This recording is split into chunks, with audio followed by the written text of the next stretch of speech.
Gastric problem night சாப்பிட்டது வந்து உங்களுக்கு ஜீரணம் ஆகலை அப்படின்னு சொன்னாங்க.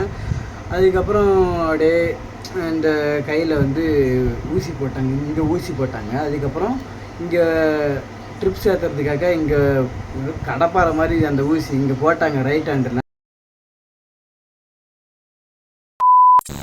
Hello friends, welcome back to Raj three rose. இன்றைக்கி என்ன விளாக்னா, இன்றைக்கி வந்து ரொட்டீன் என்னென்னலாம் பண்ணுறோம் அப்படின்னு சொல்லிட்டு 1 by 1 காமிக்கிறேன். என்ன இது மிளகு சீரகமா? ஒரு 10 சீரகம் தான், பூரா மிளகு தான்.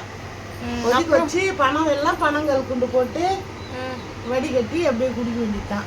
மாறு வலி எல்லாம் சரியாகும். மாறு நேற்று வலிச்சுது, 2 வாட்டி வச்சு கொடுத்தேன். சரி, நான் போய் வைக்கிறேன். ஃபஸ்ட்டு நான் வந்து ஒரு கஷாயம் வச்சிட்ருக்கேன். என்ன கஷாயம்னா, மிளகும் ஜீரகமும் போட்டு அதை வந்து தட்டி ஒரு தண்ணி மாதிரி ரெடி பண்ணுறேன். அந்த தண்ணி கொதிச்சதுக்கப்புறம் பனக்கற்கண்டு இல்லை வெல்லம், நீங்கள் எது வேணாலும் சக்கரை கூட போட்டுக்கோங்க. எதுக்காக இந்த மெயினாக இந்த தண்ணி போடுறேன்னா, பட்டுக்கொத்த கொஞ்சம் உடம்பு சரியில்லையா, அவங்களுக்காக தான் மெயினாக இந்த தண்ணி போடுறேன். ஸோ ஃபஸ்ட்டு இந்த காலையிலே வெறும் வயிற்றுல வந்து இந்த தண்ணியை குடிப்பாட்டிட்டு குடிச்சிட்டா அவங்களுக்கு கொஞ்சம் ரிலாக்ஸாக இருக்கும். ஸோ அதனால் வெறும் வயிற்றுல இந்த தண்ணியை நான் கொடுக்க போகிறேன். கொதிச்சதுக்கப்புறம் இந்த வெல்லத்தை போட்டு மிக்ஸ் பண்ணிடுங்க. தண்ணி நல்லா கொதிச்சிச்சு, லாஸ்ட்டாக இந்த வெல்லம் போட்டுருங்க. இது வந்து பனை வெல்லம், சுக்கு வெல்லம். சுக்கு இல்லை, இந்த கெசா பிடிக்கிச்சா கொஞ்சம் நல்லா மாறியா இருக்கும். எடுத்து பயந்தே போயிட்டோம். அந்த நல்லா தித்திப்பாக இருக்குது. நேற்று என்ன நடந்துச்சுன்னா, காலையில் மீன் வந்தது, மீன் வாங்கணும் அப்படின்னு சொன்னாங்க. ஏன்னா வேலு வந்து ஊருக்கு போகிறாங்களா, அதனால் வந்து அங்கே கடல் மீன்லாம் கிடைக்காது. அதனால் மீன் வாங்கணும். மீன் வாங்கிட்டு உள்ளே வந்து காசு எடுத்துகிட்டு போய் கொடுக்கலான்ட்டு போனேன். காசு எடுக்கும்போதே எனக்கு ஒரு மாதிரி அப்படியே இங்கெல்லாம் அப்படியே வலிக்கிற மாதிரி இருந்தது. அப்படியே சரி பரவாயில்ல அப்படின்னு சொல்லிட்டு அப்படியே கொஞ்சம் அப்படியே ரிலாக்ஸாக தான் இருந்தேன். அதுக்கப்புறம் சட்டெல்லாம் போட்டுக்கிட்டு கடைக்கு காலையில் டிஃபன் கடைக்கு போகலாம் அப்படின்னு சொல்லிட்டு சட்டெல்லாம் போட்டுட்டு நான் அப்படியே போனேன். போயிட்டே இருக்கும்போது கொஞ்சம் தூரம் நடந்து போயிட்டே இருந்தேன். ரொம்பவே வலி வர ஆரம்பிச்சிச்சு. ஆனால் இந்த கையை வச்சு ஒரு வீட்டில் லைட்டாக இப்படி குத்திக்கிட்டே தான் போகிறேன். அப்படியே வலியே தாங்க முடியல. கொஞ்சம் தூரம் போகிறேன், அப்படியே உட்காந்துட்டேன். இதுக்கு மேலே வந்து ஹோட்டலில் போயிட்டு வேலை செய்ய முடியாது சரின்ட்டு வீட்டுக்கே வந்தேன். வீட்டுக்கு வந்து அப்படியே இங்கே வந்தேன். அப்படியே ரொம்பவே முடியல, உட்காந்துட்டு ரொம்ப முடியவே இல்லை எனக்கு. அப்புறம் நான் வந்து அன்னெசரியாக வந்து ஹாஸ்பிட்டலுக்கே போகவே மாட்டேன். எனக்கு உடம்பு சரியில்லைனா கூட நான் ஹாஸ்பிட்டலுக்கே போக மாட்டேன். அப்புறம் வந்து சகலை இருந்தாங்களா, அப்புறம் அம்மாகிட்டே சொன்னேன், அம்மா இந்த மாதிரி ரொம்பவே வலிக்குதுமா, ஒரு மாதிரி இங்கெல்லாம் அப்படியே இறுக்கி பிடிச்சிக்கிட்டு இருக்கிற மாதிரி இருக்குது, லெஃப்ட் சைடு ஃபுல்லாக. என்னால் முடியவே இல்லை. இங்கே பக்கத்தில் இருக்கிற ராமநாதபுரம் ஹாஸ்பிட்டலுக்கு போகலாம், ஜிப்மர் ஹாஸ்பிட்டல் பக்கத்துலேயே இருக்குது, போகலாமா அப்படின்னு சொன்னேன். அதுக்கப்புறம் வந்து சகலை தான் வந்து போயிட்டு வண்டி எடுத்துகிட்டு வந்து என்னை கூப்பிட்டு போனாங்க.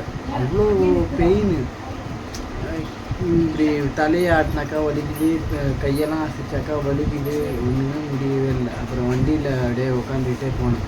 போகும்போது ஸ்பீடு பிரேக்கர்லாம் வந்து அப்படியே ஷேக்காக எனக்கு அப்படியே லெஃப்ட் சைடு ஃபுல்லாகவே வலிக்க ஆரம்பிச்சிது. அதுக்கப்புறம் ஹாஸ்பிட்டலுக்கு போனேன்.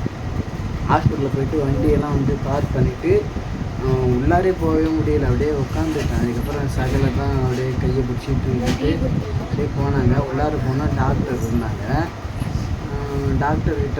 டாக்டர்கிட்ட வந்து நான் போயிட்டு சேரில் கூட உட்காரவே இல்லை, அப்படியே வெளியே உட்காந்துட்டு இருந்தேன். டாக்டர் வந்து கீழே வந்து சரி நீங்கள் உடனே வந்து நீங்கள் போய் பெட்டில் போயிட்டு படுங்க அப்படின்னு சொன்னாங்க. போயிட்டு பெட்டில் போய் படுத்தேன். செம பெயின், எதுவுமே பண்ண முடியல. அப்படியே எனக்கே கண்ணே கலங்கிடுச்சு, கண்ணெலாம் ஒரு மாதிரி ஆயிடுச்சு. அங்கே சிஸ்டரே என்ன சொன்னாங்கன்னா, இன்னும் கண்ணெலாம் ஒரு மாதிரியாக இருக்குது அப்படின்னு கேட்டாங்க. என்னன்னு தெரியல, அவ்வளோ பெயினாக இருந்தது அப்படின்னு சொன்னேன். அதுக்கப்புறம் டாக்டர் வந்து பெட்டில் படுக்க வச்சு இசிஜி எடுத்தாங்க. என்னமோ ஜெல்லுலாம் ஊற்றி இசிஜி ஃபிட் பண்ணுறதுக்கு இந்த ஒயர்லாம் வந்து இப்படி ஒட்டி விட்டாங்க.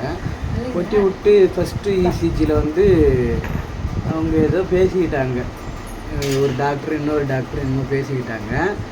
அப்போ வந்து என்ன சொன்னாங்கன்னாக்கா, 2 பேர் ஏதோ பேசிக்கிட்டு இது வந்து நீ நைட்டு என்ன சாப்பிட்ட அப்படின்னு என்ன கேட்டாங்க. ஒன்றும் இல்லை, நைட்டு வந்து இட்லி சாப்பிட்டேன், அப்புறம் இது காய் போட்ட சாம்பார் சாப்பிட்டேன் அப்படின்னு சொன்னேன்.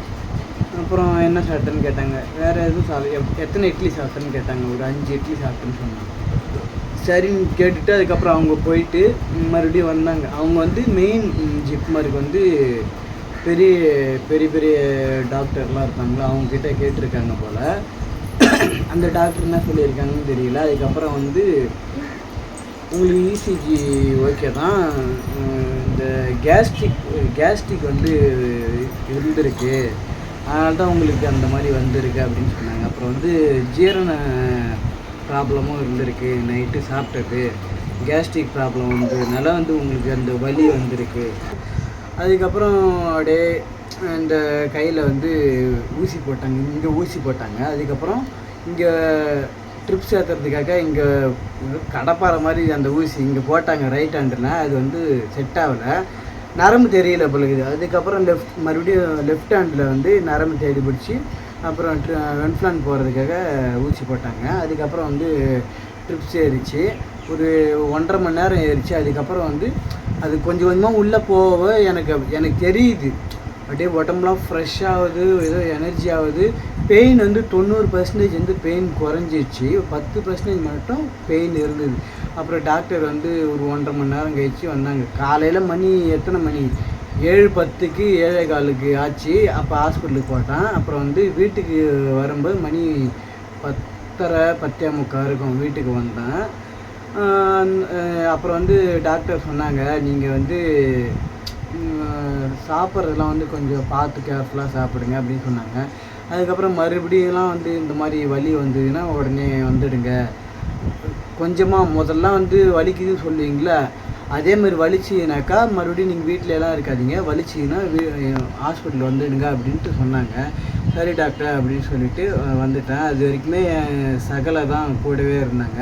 பட்டுக்கு தெரியாது, பட்டுக்கு என்ன தான் நடந்ததுன்னே தெரியாது. ஏன்னா அவங்க வந்து காலையிலே வந்து வீட்டுக்கு போயிட்டாங்க, அவங்க வீட்டுக்கு. இங்கே வந்து அம்மாவுக்கு மட்டும்தான் தெரியும். அம்மா வந்து இங்கேருந்து எனக்கு வலிக்குதுன்னு சொல்லும்போதே மிளகு சீரக தண்ணி வச்சு கொடுத்தாங்க. எங்களுக்கு வந்து எப்போவுமே ஏதாவது ஒரு ஏப்பம் வரணுன்னா கூட நாங்கள் மிளகு சீரக தண்ணி வச்சு சுட வச்சு பனங்கள் கண்டு இல்லை பனம் வெல்லம் போட்டு கொடுத்தாக்கா அது வந்து சரியாயிடும், உடனே எங்களுக்கு ஏப்பம்லாம் வந்துடும். அதே மாதிரி தான் வந்து நாங்கள் அடிக்கடி யூஸ் பண்ணுற ஒரு கஷாயம் பார்த்திங்கனாக்கா மிளகு சீரகம் பனங்கற்கண்டு போட்டு நாங்கள் அடிக்கடி குடித்தோன்னாக்கா எங்களுக்கு வந்து எந்த பிரச்சனையும் வராது. எனக்கு ஆல்ரெடி லைட்டாக வலி வந்து போவோம், ஆனால் நேற்று வந்து ரொம்பவே வலி இருந்தது. அதனால தான் நான் ஹாஸ்பிட்டலுக்கு போனேன். ஹாஸ்பிட்டலுக்கு போய்ட்டு மறுபடியும் வந்து என்ன பண்ணாங்கன்னா, ஃபுல்லாக நான் எழுந்து வரும்போது மறுபடியும் இசிஜி செக் பண்ணாங்க. இசிஜி செக் பண்ணும்போது இல்லை, இசிஜிலாம் உங்களுக்கு நார்மலாக தான் இருக்குது, உங்களுக்கு வந்து அந்த கேஸ்ட்ரிக் ப்ராப்ளம் வந்ததுனால தான் வந்து உங்களுக்கு அந்த இடத்துல ஃபுல்லாக பெயின் வந்துடுது அப்படின்னு சொன்னாங்க. அதுக்கப்புறம் வந்து சரிங்க டாக்டர், இதுக்கப்புறம் வந்து வலிலாம் வந்தாக்கா கரெக்டாக வந்துடுறேன் அப்படின்னு சொல்லிட்டு நானும் வீட்டுக்கு வந்துட்டேன். அப்புறம் வீட்டுக்கு வந்தோம். வீட்டுக்கு வந்து அப்படியே சாப்பிட்டு அவங்க வந்து எதுவுமே சொல்லலை, உங்களுக்கு ட்ரிப்ஸ் போட்டிருக்கோம், வலிலாம் குறைஞ்சிடும் அப்படின்னு சொன்னாங்க. வீட்டுக்கும் வந்தால் வலிலாம் இல்லை, ஆனால் நேற்று ஃபுல்லாக ஒரு நாள் வந்து வலி இருந்தது. அந்த 10% அளவுக்கு வலி இருந்துன்னு சொன்னால அது அப்படியே வலி இருந்தது, சாயந்தரம் நைட்டு வரைக்குமே இருந்தது. ஆனால் இப்போ வந்து வலி இல்லை, அவ்வளோவா இல்லை. ஆனால் கொஞ்சம் டயர்டாக இருக்குது, உடம்புலாம் டயர்டாக இருக்குது. உடம்பு சரியில்லாதவங்க மாரி அப்படியே உடம்பு டயர்டாக இருக்குது, ஒரு மாதிரி எதுவும் இல்லை. ஃபுல்லாக வந்து கிளியர் ஆகிடுச்சு, பரவாயில்ல, இப்போ உடம்பு பரவாயில்ல. உடம்பு மட்டும் அந்த மூஞ்சி அது ஒரு மாதிரி டயர்டாக தான் மாதிரி இருக்குது, பார்க்கறதுக்கே ஒரு அப்படிதான் இருக்குது, பயமாக இருக்கிற மாதிரி.